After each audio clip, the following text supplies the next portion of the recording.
Cuando escuchamos cultura mochica, pensamos en pirámides de adobe, cerámica increíble y el señor de Zipán con sus joyas de oro. Pero hay una historia que no te cuentan, la historia de los que no eran señores, la historia de los que no tenían oro, la historia de los que no sobrevivieron. Porque ser parte de la élite mochica era maravilloso, pero ser parte de la cultura mochica, sin ser élite, era un infierno. Y hoy te voy a contar por qué. La sociedad mochica era jerárquica y estratificada. En la cima el Siekich, el gobernante supremo, considerado semidivino. Debajo los Alaek, gobernantes de valle, los sacerdotes y los guerreros de élite. Y luego, muy abajo, todos los demás. Si no nacías en la élite, tu destino estaba escrito, campesino. Trabajabas la tierra desde el amanecer hasta el anochecer, en un desierto donde el agua era más valiosa que el oro. Pescador.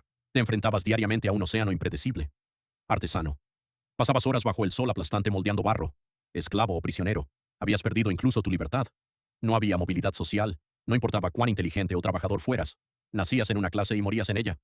Si había algo peor que ser campesino era ser prisionero de guerra. Los mochicas guerreaban constantemente. Y el objetivo no era conquistar territorios, era capturar prisioneros. ¿Qué le pasaba a un prisionero? Primero era despojado de su ropa y atado con sogas al cuello. Era humillado en público, exhibido como un trofeo. Luego, si tenía suerte, era convertido en esclavo, mano de obra forzada para construir pirámides o trabajar en la agricultura. Sin derechos, sin dignidad. Y si no tenía suerte, era sacrificado. Los sacrificios humanos eran una parte central de la cosmovisión mochica. No eran actos de crueldad al azar. Eran ceremonias cuidadosamente orquestadas. Así era el proceso. El desfile.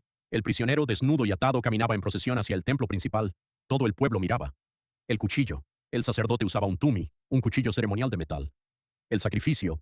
Con una precisión milimétrica seccionaban los vasos cervicales del prisionero. La copa. La sangre era recogida en una copa y presentada al gobernante y a la divinidad. La ofrenda final. La sangre era vertida sobre la tierra como ofrenda a los dioses y a la naturaleza. ¿Y sabes qué es lo más aterrador?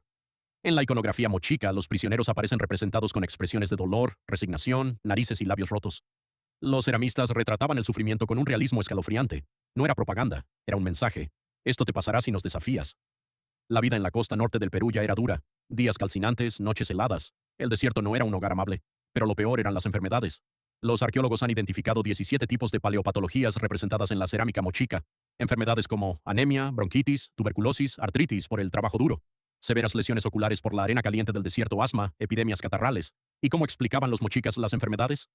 Para ellos, las enfermedades eran la marca de los dioses. Si enfermabas, no era por mala suerte, era porque los dioses te habían señalado.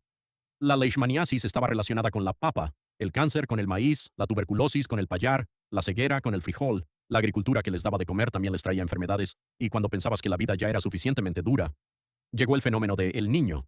A finales del siglo VII, un terrible fenómeno meteorológico destruyó los sistemas de irrigación mochicas. Los campos de cultivo se perdieron. La hambruna y las enfermedades se extendieron por todo el reino. Una sequía feroz de 30 años acabó con lo que quedaba. Muchas poblaciones emigraron a los Andes o a la costa central. La cultura mochica colapsó. Los señores con sus joyas de oro desaparecieron. Los sacerdotes con sus cuchillos ceremoniales dejaron de sacrificar. Y los campesinos, los pescadores, los esclavos, simplemente dejaron de existir. La cultura mochica fue una de las civilizaciones más fascinantes del antiguo Perú. Pero no era un lugar donde quisieras haber nacido. A menos que fueras el señor de Zipán, la vida era corta, dura y llena de sufrimiento. La belleza de sus pirámides y su cerámica no debe hacernos olvidar la realidad. Detrás de cada huaco retrato había una persona que probablemente murió joven, enferma y sin esperanza.